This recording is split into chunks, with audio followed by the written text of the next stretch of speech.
passado teve um servo de Deus, meu amigo, que cantou aqui na última noite uma música, na última manhã, uma música que diz: sei que os teus olhos, e daí a música tem uma parte que fala assim: sei que a tua fidelidade me leva muito mais além do que eu posso imaginar. E é assim que eu me sinto nesta manhã.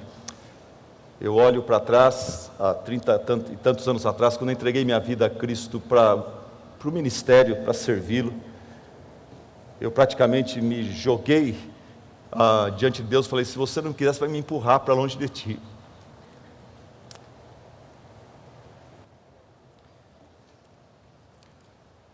Mas eu não quero nada mais nessa vida além de te servir, de te amar.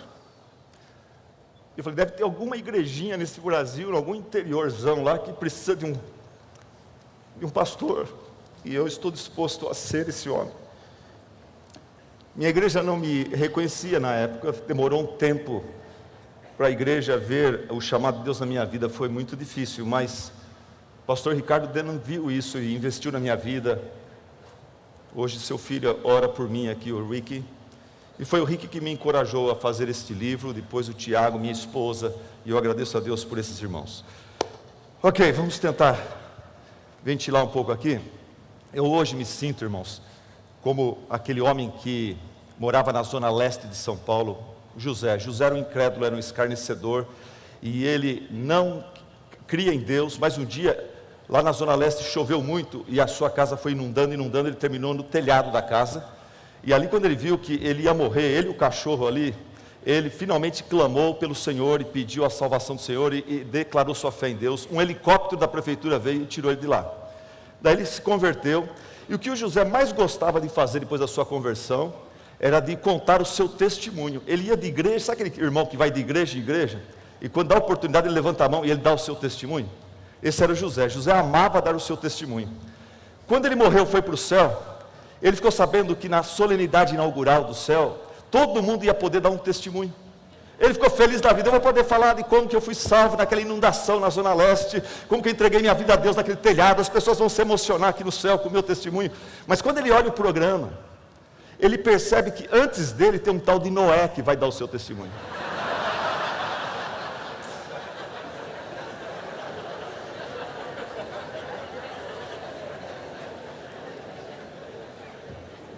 Quando eu recebi o convite para falar na Fiel esse ano, eu fiquei tão feliz. Eu fiquei igual o José, eu falei: eu vou pregar na Fiel. Mas quando eu recebi o programa, e eu vi que o Hernandes Dias ia antes, eu murchei. Deus tem suas maneiras de quebrar nossa vaidade, nosso orgulho, não é mesmo? Neemias capítulo 8, Neemias capítulo 8. No caminho para o avivamento. No caminho para o avivamento. Não é o caminho para o avivamento, como está no programa, é no caminho para o avivamento. Uma pequena diferença. 445 anos antes de Cristo, o Espírito Santo moveu-se de forma muito especial entre o povo de Israel, e houve um grande avivamento, um avivamento maravilhoso. E esse avivamento está registrado em Neemias capítulo 8. Neemias capítulo 8. Quando chegou o 7º mês, e os israelitas tinham se instalado em suas cidades, todo o povo juntou-se como se fosse um só homem na praça, em frente da porta das águas. Pediram ao escriba Esdras que trouxesse o livro da lei de Moisés, que o Senhor dera a Israel. Assim, no dia 1º do 7º mês, o sacerdote Esdras trouxe a lei diante da assembleia, que era constituída de homens e mulheres e de todos os que podiam entender. Ele a leu em voz alta desde o raiar da manhã até o meio-dia, de frente para a praça, em frente da porta das águas, na presença dos homens, mulheres e outros que podiam entender. E todo o povo ouvia com atenção a leitura do livro da lei. O escriba Esdras estava numa plataforma elevada, de madeira construída para a ocasião. Ao seu lado, à direita, estavam Matitias, Sema, Anaías, Urias, Ilquias e Maacéias. E à esquerda estavam Pedaías, Misael, Malquias, Assum, Asbadana, Zacarias e Mesulom. Esdras abriu o livro diante de todo o povo, e este podia vê-lo, porque ele estava num lugar mais alto. E quando ele abriu o livro, o povo todo se levantou. Aparentemente estavam sentados no chão. O povo todo se levantou. Esdras louvou o Senhor, o grande Deus. E todo o povo ergueu as mãos e respondeu: Amém, amém, que assim seja, que assim seja. Então eles adoraram o Senhor, prostrados, rosto em terra. Os levitas, Jesua, Bani, Serebias, Jamim, Acube, Zabetai, Odias, Maacéias, Quelita, Azarias, Josadabe, Anã e Pelaías, instruíram o povo na lei, e todos permaneciam ali, ouvindo a instrução deles. Leram o livro da lei de Deus, interpretando-o e explicando-o, a fim de que o povo entendesse o que estava sendo lido. Então Neemias, o governador, Esdras, o sacerdote e escriba, e os levitas que estavam instruindo o povo, disseram a todos: Este é o dia consagrado ao Senhor Deus. Nada de tristeza e de choro, pois todo o povo estava chorando, enquanto ouvia as palavras da lei. Neemias acrescentou: Podem sair, e comam e bebam do melhor que tiverem, e repartam com os que nada têm preparado. Este é o dia consagrado ao nosso Senhor. Não se entristeçam, porque a alegria do Senhor é a nossa força, porque a alegria do Senhor os fortalecerá. Os levitas tranquilizaram todo o povo, dizendo: Acalmem-se, parem de chorar, acalmem-se, porque esse é dia santo, não fiquem tristes. Então todo o povo saiu para comer, beber, repartir com os que nada tinham preparado, e para comemorar com grande alegria, pois agora compreendiam as palavras que lhes foram explicadas. E depois no resto do texto mostra como que eles continuaram na palavra de Deus, e eles estavam com disposição de corrigir aquilo que precisava ser corrigido, com disposição de praticar aquilo que não estava sendo praticado. Eles descobrem na lei que havia a festa dos tabernáculos, que eles não estavam observando como deveriam, e naquela época então eles observaram de uma forma, com interesse de coração, aquela festa. E o versículo 17 fala que então eles experimentaram grande alegria.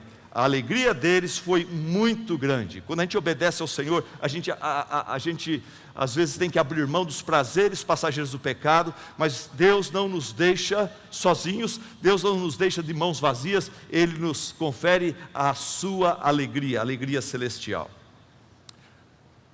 Bem-vindo a todos vocês que vieram de tão longe ou de perto para esta conferência, que tiraram da sua agenda esses dias. Esta manhã, por exemplo, para estar aqui ouvindo a palavra de Deus. Eu imagino que alguns de vocês, ou muitos de vocês, gostariam demais de, nesta conferência, receber um caminho, receber uma estratégia ministerial, que você pudesse voltar para a sua igreja e aplicá-la na sua igreja. Uma estratégia ministerial que viesse virar a página da história do seu ministério, da sua igreja. Uma estratégia ministerial que desse para o seu ministério e para a sua igreja uma nova página, uma nova fase cheia de vida, que levasse sua igreja a sentir fome e sede pela palavra de Deus, ao ponto deles expressarem alegria e louvor a Deus só de você abrir a sua Bíblia. Fome e sede pela palavra de Deus, ao ponto deles não reclamarem que o seu sermão está longo demais. Você poder pregar, igual Esdras aqui, 3, 4, 5, 6 horas, e o povo continuar ali com você. Imagina que bênção seria isso no seu ministério. Não ouvi nenhum amém. Alguns de vocês estão assustados. Mas já pensou, nessa conferência, Deus te dar uma estratégia ministerial? Eu, pastor Silas, hoje de manhã, passar para você uma estratégia ministerial, que leve a sua igreja a sentir a presença de Deus de uma forma maravilhosa, que leve sua igreja a experimentar um quebrantamento espiritual profundo e verdadeiro, ao ponto de as pessoas começarem a confessar os seus pecados após o seu sermão.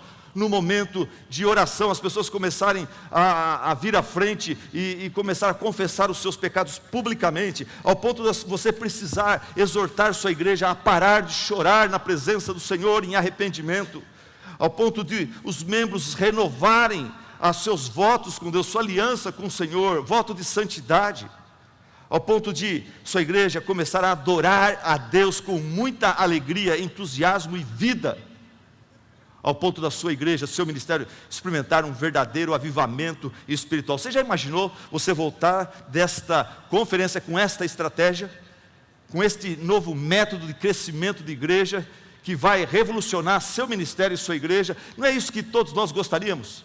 E a má notícia que eu tenho para você é essa: eu não tenho essa estratégia. Eu não tenho essa estratégia, eu não tenho o que você pode fazer para conseguir tudo isso de uma forma garantida. Mesmo porque a palavra de Deus fala que esse avivamento e tudo isso que nós sonhamos em ter na nossa igreja aqui, isto é obra soberana do Espírito Santo de Deus.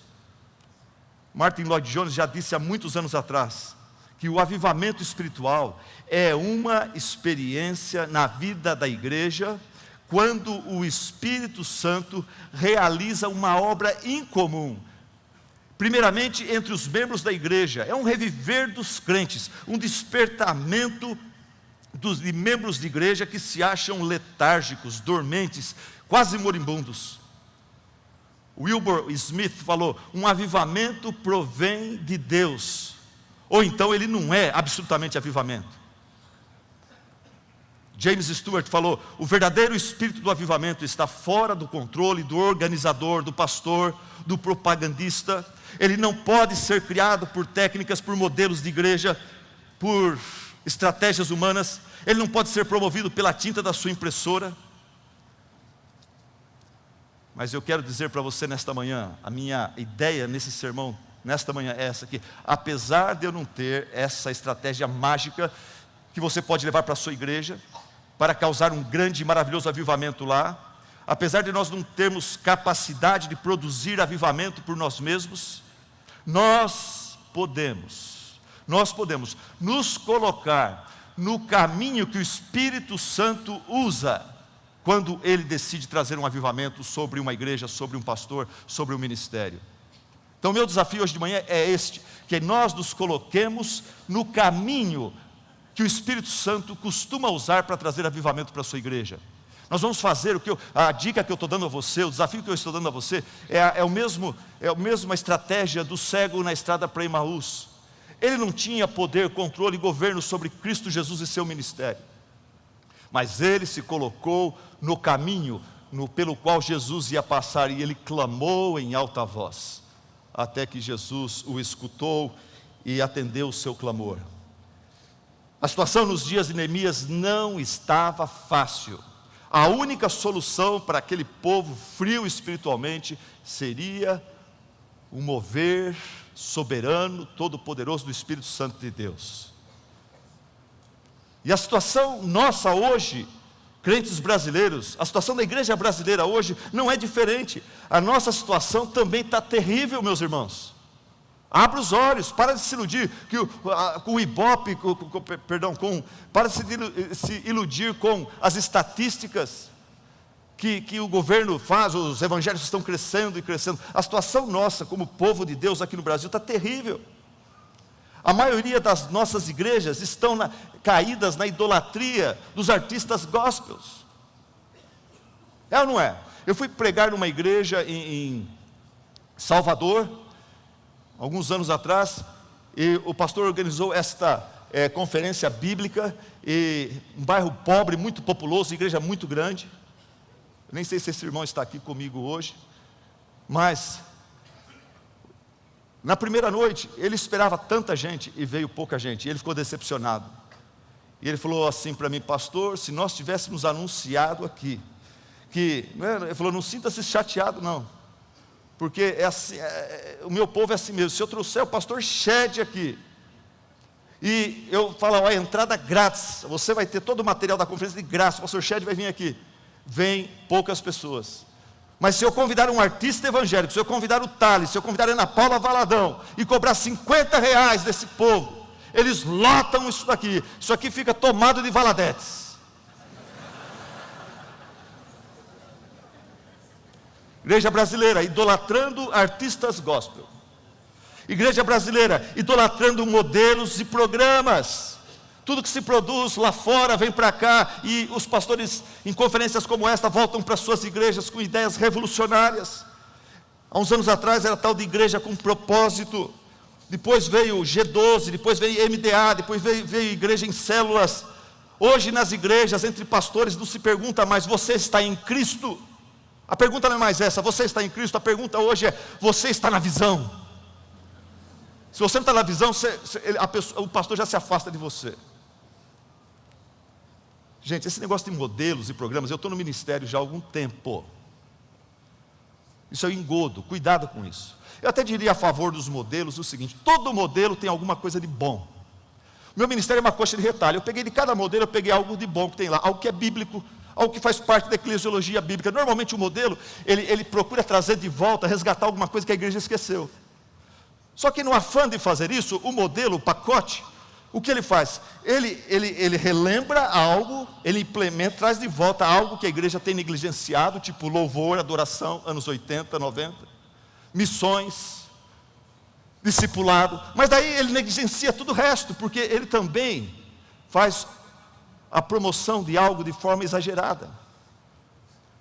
É o perigo da superênfase, quando uma igreja, de repente, agora nós vamos ser uma igreja missionária, agora nós vamos ser uma igreja em células, e esquece o louvor, a adoração, o discipulado e outras coisas. E o melhor é voltar-se para a Bíblia, para o livro de Atos, para o livro da eclesiologia, onde você tem tudo equilibradamente ali. A igreja brasileira não está fácil não, meus irmãos, está difícil. Púlpitos fracos, sermões motivacionais, sermões de autoajuda, uma coisa vergonhosa. Teologia da prosperidade. O sermão, a mensagem, o foco do culto está mais preocupado com a glória do homem, o bem-estar do homem, e nem aí com a glória de Deus. Por quê? Porque o importante é que a minha bênção tem sabor de mel. Quero saber de Deus, glória de Deus, servir a Deus, sacrificar-me para Deus, negar-me a mim mesmo. Eu quero que a minha bênção tenha sabor de mel, é o que diz a música. E nós tradicionais, igrejas históricas, não preciso nem falar, só lembrar vocês o sermão de ontem à noite, a igreja de Laodiceia. Uma igreja doutrinariamente correta, mas uma igreja que não era nem quente nem fria. Tome a sua temperatura hoje, afira a sua temperatura hoje, espiritual. Coloque um termômetro no seu coração. Como é que você está? Você está frio, você está morno ou você está quente? Se você estiver frio, é porque você não é salvo ainda. Você precisa conhecer o Evangelho e ter um encontro com Jesus Cristo. Se você estiver quente, é porque você está na graça, você está do jeito que Deus gosta. Louvado seja Deus pelo estado da sua alma. Você está quente, fervoroso, apaixonado por Deus, pelo seu reino, por Cristo Jesus, pelo seu Evangelho. Mas se você está morno, e é o caso de muitos de nós aqui, vamos ser sinceros, então você precisa de um avivamento. Você precisa ouvir essa mensagem. Como se colocar no caminho do avivamento, no caminho que o Espírito Santo costuma passar. E quem sabe, pela graça dele, ele possa ali visitar você de uma forma especial. E depois seus líderes, depois sua igreja toda. Vamos ver como que foi esse avivamento em Neemias capítulo 8. Em Neemias capítulo 8 você vê que o caminho para o avivamento, em primeiro lugar, é o caminho da oração e do jejum. Coisa que faz muito tempo que alguns pastores não fazem. Oração e jejum. A gente que é tão ocupado, visitando, preparando cultos, dirigindo reuniões, indo para seminários, indo para isso, indo para aquilo, levando o irmão para o hospital, trazendo o irmão para a igreja, e fazendo isso, fazendo aquilo, socorrendo esse, socorrendo aquele, e a gente não tem tempo para oração e jejum. Mas irmãos, esse grande e maravilhoso avivamento que aconteceu em Neemias 8, que eu quero que aconteça na minha igreja, você quer que aconteça na sua igreja, esse grande avivamento do capítulo 8 de Neemias, começa com jejum e oração no capítulo 1 de Neemias. No capítulo 1 você vê que Neemias, o servo de Deus, está em Suzã, uma das 3 capitais do Império Persa, a mais de 1000 quilômetros de Jerusalém. Ele está lá no palácio do rei Artaxerxes, e como copeiro, ele está servindo o rei ali. E de Jerusalém vem um tal de Anani, seu irmão, e mais uns outros. E ele pergunta como que está a cidade do Senhor, a cidade santa. E as notícias são horríveis. No capítulo 1, versículo 3, eles responderam para Neemias, aqueles que sobreviveram ao cativeiro e estão lá na província, passam por grande sofrimento e humilhação. O muro de Jerusalém foi derribado, suas portas foram destruídas pelo fogo. E daí o versículo 4 fala a reação de Neemias. Quando ouvi estas coisas, sentei-me e chorei, passei lamentando, jejuando e orando ao Deus dos céus, por meia hora, por 20 minutos. Não, irmãos, se você estudar o texto, você vai ver que ele fez isso de dezembro até abril. Ele lamentou, ele orou, ele chorou na presença de Deus, ele clamou a Deus por 4 meses. Uma das orações dele está registrado no capítulo 1, versículo 5 a versículo 11. É uma oração linda, não temos tempo para ler aqui, mas é uma oração muito maravilhosa. Só de ler você se emociona com a oração de Neemias, servo de Deus. No capítulo 2, você vê que tem mais oração também. No capítulo 2, quando o rei Artaxerxes fica sabendo da tristeza, percebe a tristeza no semblante de Neemias, o rei fala para ele: o que está acontecendo com você? Era Deus já tocando o coração daquele rei para fazer uma obra através de Neemias. E Neemias, antes de responder para o rei, no versículo 4 do capítulo 2, fala assim: o rei me disse, o que você gostaria de pedir? E ele não se precipita e faz o pedido. Então eu ali, naquela fração de segundos, eu orei ao Deus dos céus, e depois eu respondi. Daí no capítulo 4 tem mais oração. A restauração do muro estava causando muita inveja no tal de Sambalate, Tobias e nos outros lá. E eles começam a criticar. Versículo 8 do capítulo 4 fala: todos juntos planejaram atacar Jerusalém e causar confusão. Versículo 9 fala o quê? Mas nós fizemos o quê? Oramos ao nosso Deus. Oramos, oração no capítulo 1, no capítulo 2, no capítulo 4. No capítulo 6 tem mais oração também. Sambalate continuou a sua guerra psicológica, procurando desestruturar emocionalmente esse grande líder de Deus, esse Neemias. E daí ele fica mandando mensageiros e mandando notícias que possam confundir e abalar Neemias. Mas no capítulo 6, versículo 9 fala: então eu, porém, orei, Senhor, agora fortalece as minhas mãos. Irmãos, Neemias era um homem de oração. E eu acredito, e eu defendo a ideia de que Esdras também foi um homem de oração. Pelo simples fato de, a gente sabe que Esdras, ele tinha feito uma resolução no final do ano. Não era de perder peso, não era de comprar uma casa nova, não era de levar a igreja dele a ter 300 pessoas, 500, 1000, 2000. Não, ele fez uma resolução.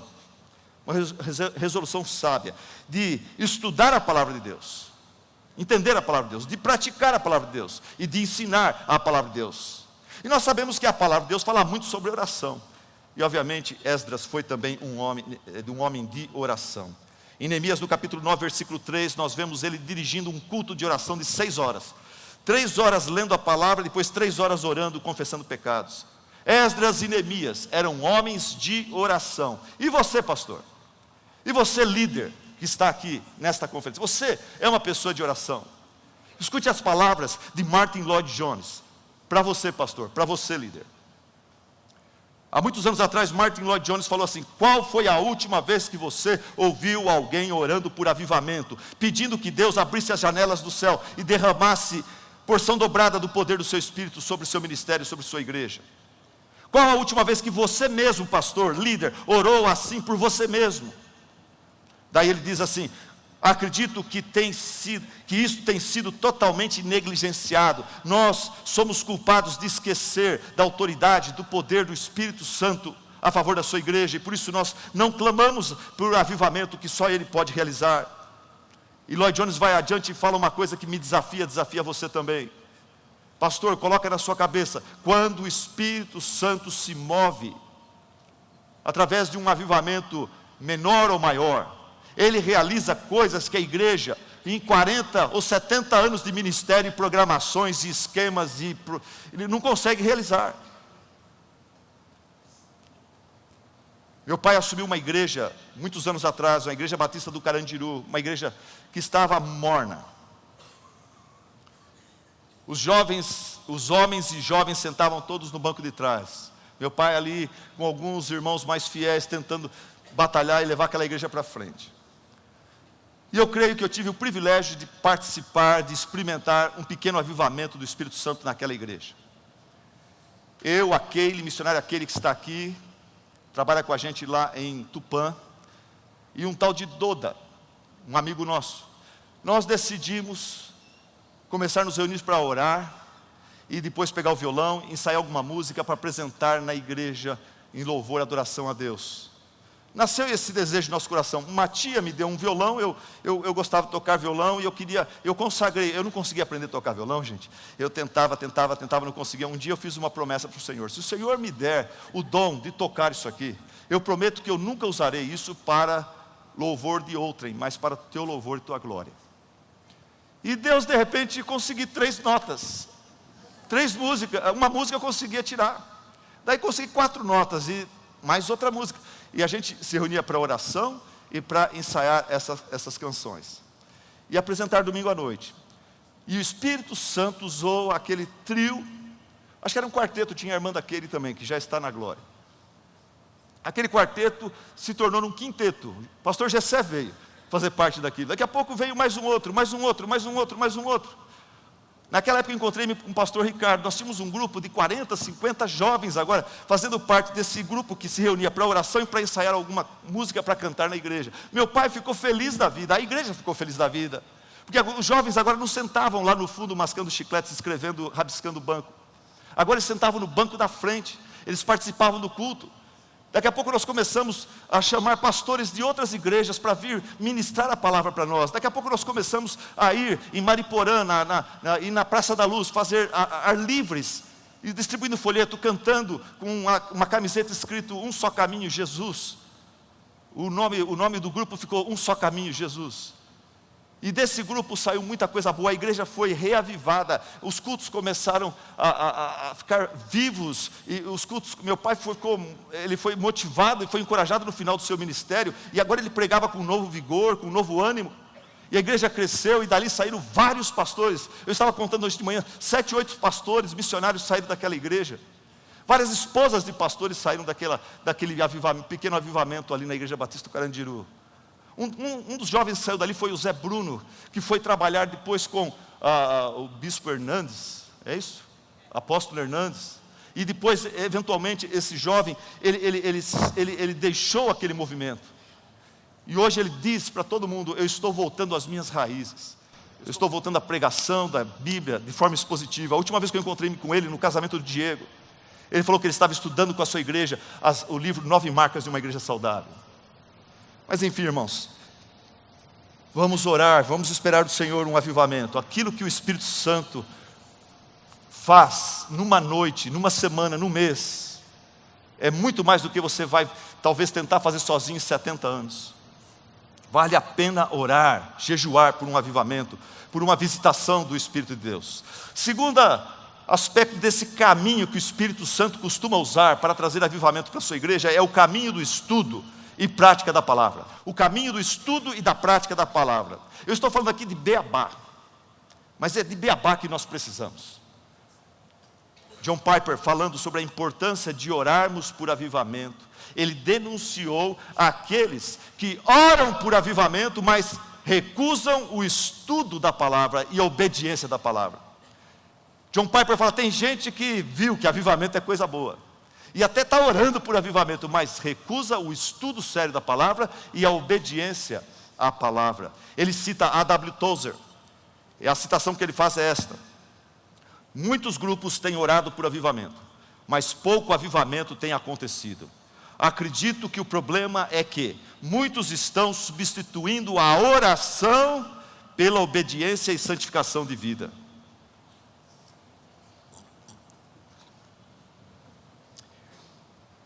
No avivamento relatado no capítulo 8 de Neemias, esse avivamento maravilhoso que nós lemos, tudo indica ali que Esdras é o vaso principal usado por Deus para esse avivamento.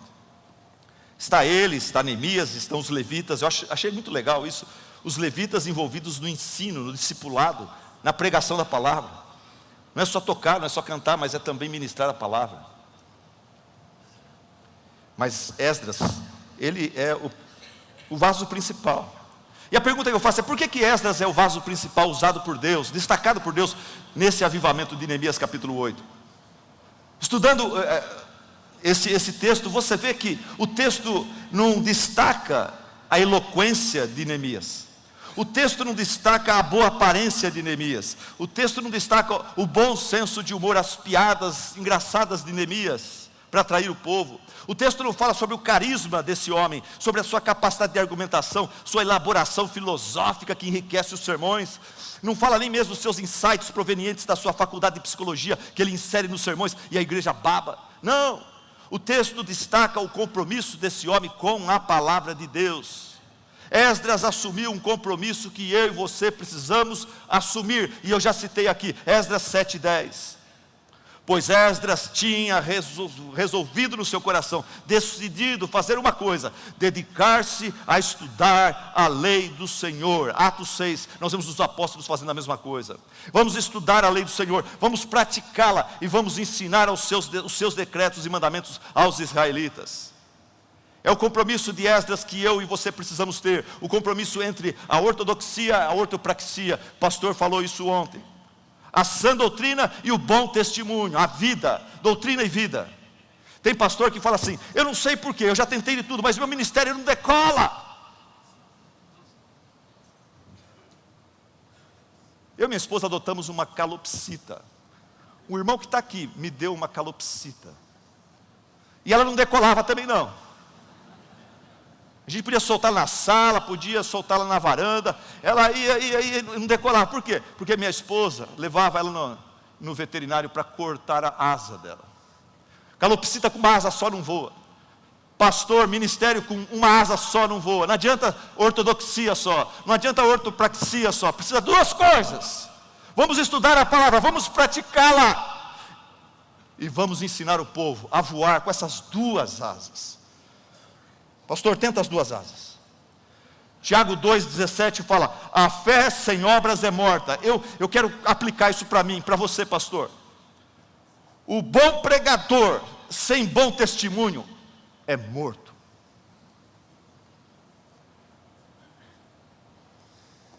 Enquanto você, pastor, espera pelo avivamento de toda a sua igreja, busque seu avivamento pessoal. Qual que é o caminho que o Espírito Santo costuma usar para trazer avivamento para a igreja? Para levar a sua igreja a um avivamento verdadeiro e não fabricado, não fingido. Não é aquele avivamento que só dura durante o culto e depois lá fora, como o pastor falou ontem. O pessoal está no mundanismo. Qual o caminho que o Espírito Santo usa? Eu quero estar nesse caminho. É o caminho do jejum, da oração, é o caminho do estudo e prática da palavra de Deus. Em terceiro lugar, é o caminho da pregação da palavra de Deus. É o caminho da pregação da palavra de Deus. Ian Murray falou assim: avivamento e pregação da palavra sempre andam juntos. Avivamento e pregação da palavra sempre andam juntos. Spurgeon falou: o principal instrumento que Deus usa para enviar um avivamento é a pregação da palavra fiel, destemida da verdade, como foi no ministério de Jesus. Jesus, antes de ser um grande operador de milagres, ele era um grande pregador. Você lê nos evangelhos, depois dele pregar seus sermões, o que acontece? As multidões ficam maravilhadas, porque ele não ensina igual a maioria, ele não ensina como os escribas, os fariseus, ele ensina como quem tem autoridade. Mas para isso tem jejum e oração no deserto, através do seu ministério.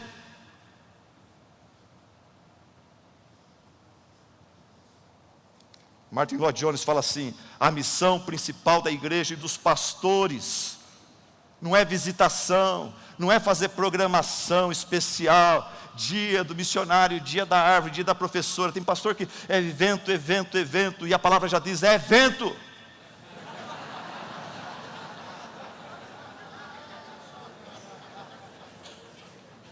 Esse negócio de coral, ficar ensaiando 3 meses, perdendo o culto para ensaiar uma cantata. Isso a maior roubada que tem é isso daí. Coral não fica no culto da manhã, porque está ensaiando para uma cantata para Páscoa. Ficam 3 meses perdendo o alimento espiritual, coitado daqueles irmãos. E aí normalmente essas cantatas têm uma música bonita no começo, uma no final, o resto é tudo música chata. É ou não é? Eu falei com o pessoal do meu coral, falei, olha gente, eu não quero ter na Páscoa um tobogã, um coral maravilhoso que canta e leva a igreja lá em cima, mas no outro domingo o coral está cansado e fica agora 3 meses sem nada. Eu prefiro arroz com feijão. Domingo sim, domingo não, o coral apresenta uma música e não falta no culto, por favor, para isso. Martin Lloyd Jones fala, a missão principal da igreja e dos pastores é a pregação da palavra de Deus. Há 2 sábados atrás, eu estava dando uma aula que eu dei no CFL, que é sobre o chamado ao ministério. Irmãos, eu preciso falar isso aqui. Ao dar aquela aula, o chamado ao ministério, eu vi pastores do passado, tipo Spurgeon, falando assim, se você consegue viver sem o ministério, sem estar pregando a palavra de Deus, por favor, não entre no ministério. E a desgraça de muitas igrejas e de muitos pastores e esposas de pastores é porque tem homem que não é vocacionado, não é chamado por Deus no ministério. Esse homem talvez viria a ser um bom diácono, um empresário, e que ajuda o pastor bastante. Eu tenho na minha igreja 3, 4 homens assim, que me ajudam bastante. Eles trabalham mais do que eu, mas eles têm sua loja, têm seu emprego, eles têm a sua obrigação lá fora, mas eles não têm o chamado, vocação para ser pastor tempo integral. Por favor, meu irmão, se você não tem vocação, se você vive reclamando, se você vive precisando de motivação para continuar no ministério, provavelmente é porque você nunca foi chamado por Deus para o ministério.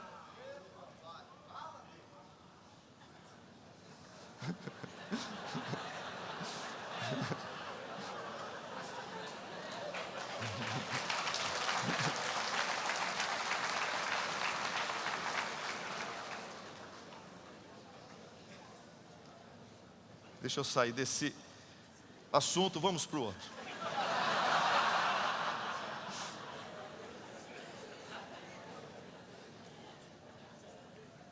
Daí Martin Lloyd Jones fala assim, na história da igreja, os tempos de decadência espiritual estão estreitamente ligados ao enfraquecimento dos púlpitos. Pastor, por favor, não vai fazer visita, não vai fazer reunião de diretoria, se você não está com o seu sermão no coração, ardendo no coração, e você não está ansioso de pregar aquele sermão domingo. Depois que você está com essa mensagem garantida de Deus já fervendo no seu coração, daí você vai visitar, daí você vai jogar bola, daí você vai fazer isso, vai fazer aquilo, daí você vai, sabe, cuidar de outras coisas da igreja, mas a sua prioridade, Atos capítulo 6, meu irmão, leia lá. O pessoal da missão integral vem com um negócio, precisa distribuir a cesta básica aí, gente. Ele fala, não, nós vamos dedicar à oração, ao ensino da palavra. Isso aí vocês podem fazer em nome da missão integral. Vocês, membros, podem fazer isso. Nós vamos fazer isso também, isso é importante também. Mas pastor não tem que deixar o estudo, oração e pregação da palavra para fazer outra coisa. A missão principal da igreja e dos pastores é a pregação da palavra de Deus. Eu assumi uma igreja há um tempo atrás, anos atrás, quando alguém falou, tem os irmãos aqui gostam de visitas. Tem um irmão aí que se você não for tomar um cafezinho com ele toda semana, ele vai ficar bravo com o irmão, ele vai parar de vir na igreja. Daí eu li um livro que falava de Atos capítulo 6, que minha prioridade era a pregação da palavra. E eu comecei a me dedicar à pregação da palavra. E as semanas que eu não podia visitar esse irmãozinho, quando ele vinha de cara brava, ele nem me cumprimentava, chegava bravo. Sentava meio mais lá atrás.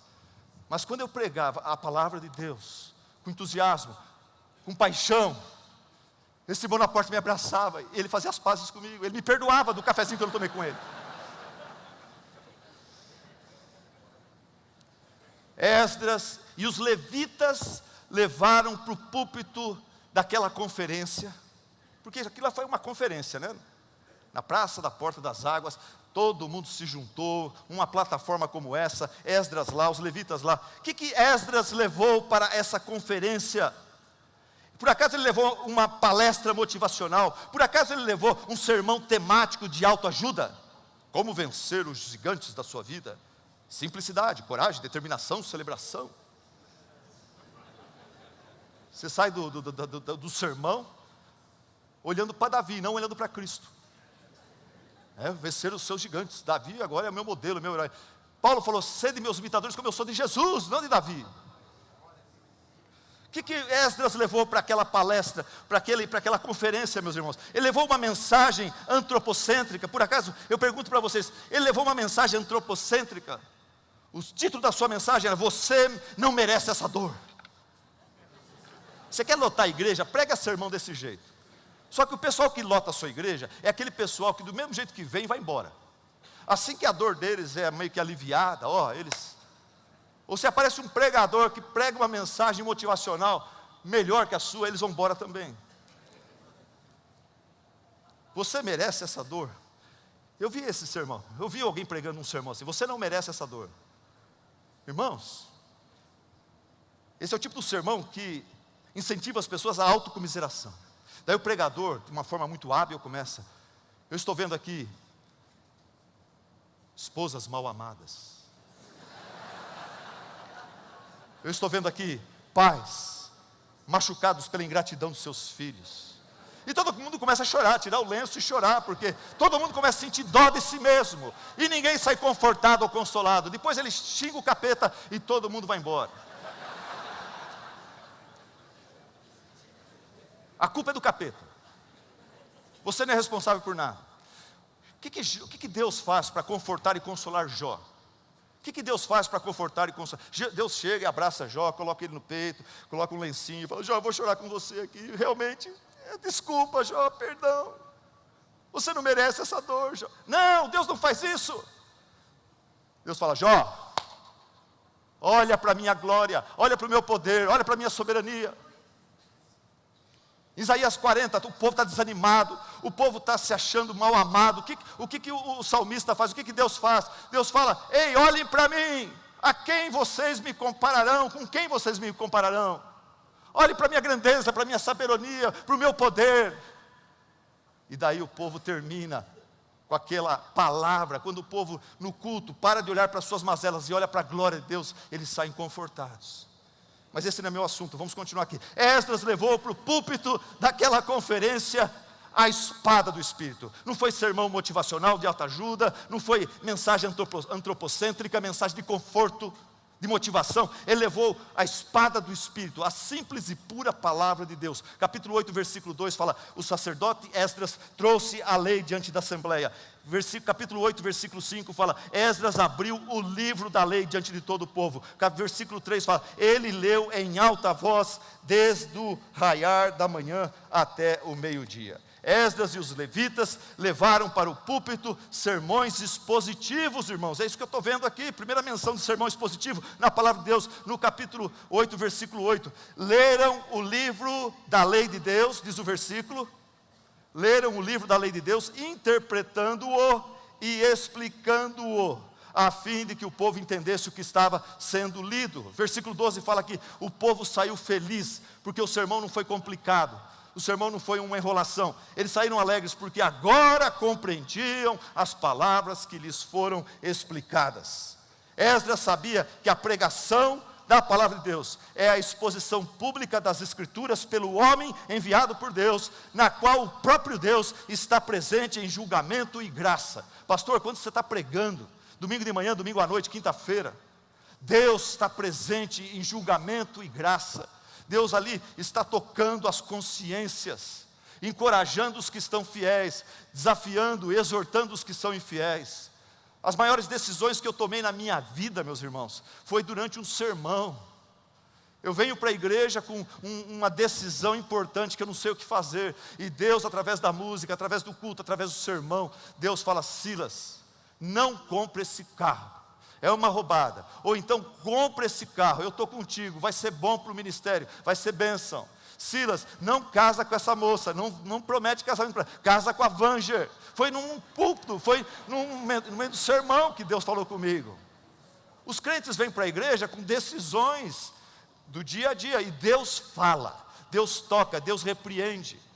Você chega no culto meio chateado com Deus, mas através do sermão você fica morrendo de vergonha, daquele sentimento tão mesquinho, tão egoísta, da sua fé comercial.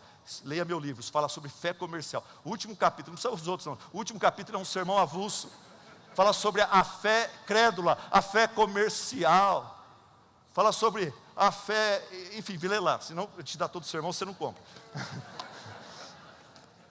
Mas vamos lá. Esdras sabia que é a palavra de Deus que realiza a obra de Deus nas mentes e nos corações. Por isso ele vai para essa conferência, não cantando um dueto, um solo, mas ele vai para essa conferência com a palavra de Deus. Ele sabe que a palavra de Deus é que restaura e revigora a alma, que dá sabedoria ao inexperiente, que alegra o coração, que ilumina os olhos. Ele sabe que a palavra de Deus é mais desejável do que palestras motivacionais, sermões de autoajuda e sermões antropocêntricos. Ok, através de oração e jejum, através do estudo da palavra e obediência à palavra, e através da pregação da palavra, o Espírito Santo se move com poder. E o que nós temos? Nós temos o povo de Deus experimentando um sentimento inequívoco da presença de Deus. Eles percebem que Deus está com eles ali. O Espírito Santo, quando sopra e vem trazendo um avivamento para a sua igreja, ele traz para o povo de Deus fome e sede da palavra de Deus.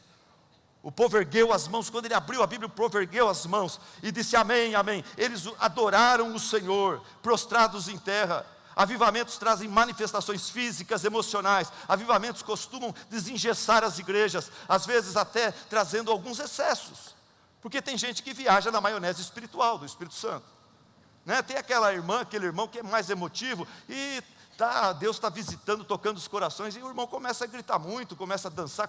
Eu fui numa igreja que uma mulher começou a correr para lá e para cá, ela tirou o sapato, irmãos, e começou a correr para lá e para cá. Ela está tão alegre, tão feliz, e ninguém falou, mas a filha adolescente dela morreu de vergonha, e eu fiquei com dó da filha.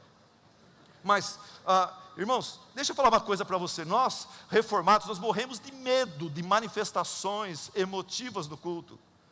Mas olha o que o nosso irmão Spurgeon fala. Ele fala, eu prefiro arriscar-me nos perigos de um tufão de empolgação religiosa do que experimentar o ar parado do formalismo excessivo.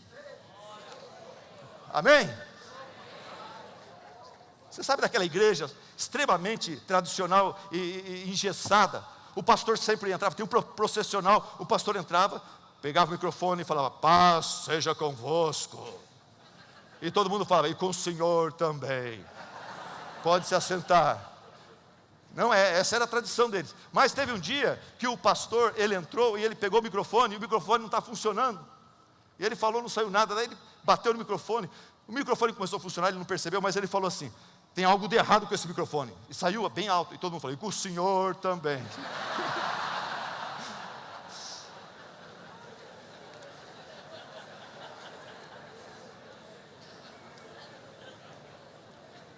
Razão sem emoção é estéril. Emoção sem razão é histérica. Vamos traduzir isso para a nossa palestra aqui. Doutrina sem o coração é estéril. Coração sem doutrina é histérica. O que mais que o Espírito Santo gerou ao trazer, ao soprar com poder através do jejum da oração, da estudo e obediência à palavra, e através da pregação da palavra? Fome e sede da palavra de Deus, convicção do pecado e quebrantamento, versículo 8 e 9.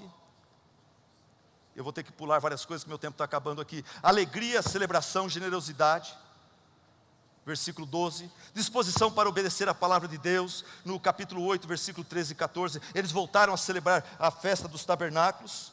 Eles não só liam a Bíblia, eles estavam agora querendo obedecer a palavra de Deus. Um avivamento pode produzir barulho, mas não é isso que consiste num avivamento. O fato essencial de um avivamento é a obediência de todo o coração.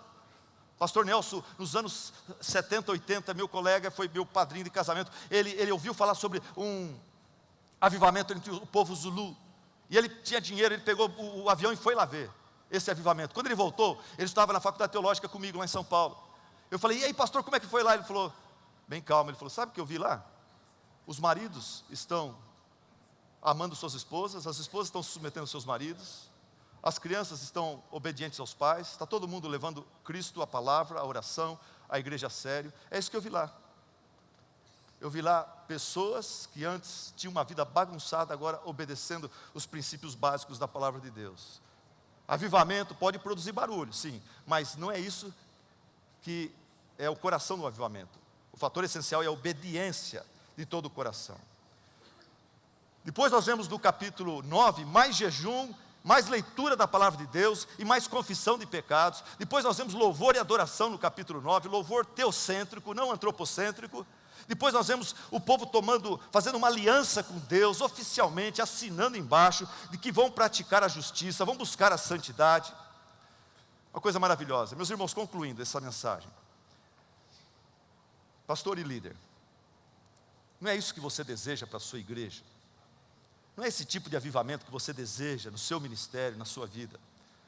Então, por favor, pastor, não tenta fabricar isso. E nem siga os gurus do crescimento da igreja que prometem para você um pacote que vai levar a sua igreja a ter um avivamento. Avivamento não se produz dessa forma. Não siga aqueles que, através de estratégias empresariais, piramidais e motivacionais e marqueteiras, tentam produzir crescimento de igreja com avivamento. Não siga esses que, através de uma liturgia sensacionalista, positivista, sincretista e mística, conseguem encher um salão, emocionar as pessoas, mas não transformam vidas. A melhor coisa que você pode fazer é colocar-se no caminho que o Espírito Santo costuma usar quando Ele decide mandar, enviar um avivamento, quando Ele decide atuar e visitar a igreja de Deus de uma forma especial. Não recorra aos gurus do crescimento de igreja, mas recorra a Deus, ao Deus de Ezequiel, que através da pregação, Ele dá vida aos ossos secos. Coloque-se no caminho da oração e do jejum, do estudo e prática da palavra. Coloque-se no caminho da pregação da palavra. Faça como aquele piloto de veleiro. Já viu veleiro? O piloto do veleiro, o piloto do veleiro é o camarada que sabe que ele não tem domínio, nem controle, nem governo sobre o vento e o poder do vento. Mas mesmo assim, ele cuida muito bem do casco do seu veleiro. Ele cuida muito bem do mastro do seu veleiro. Ele cuida muito bem da vela do seu veleiro. E depois ele ora e aguarda pelo soprar soberano do vento. Ele ora a Deus que, por favor, envia a brisa, o vento, para que eu possa sair daqui e ir até lá. Da mesma forma você, pastor, cuida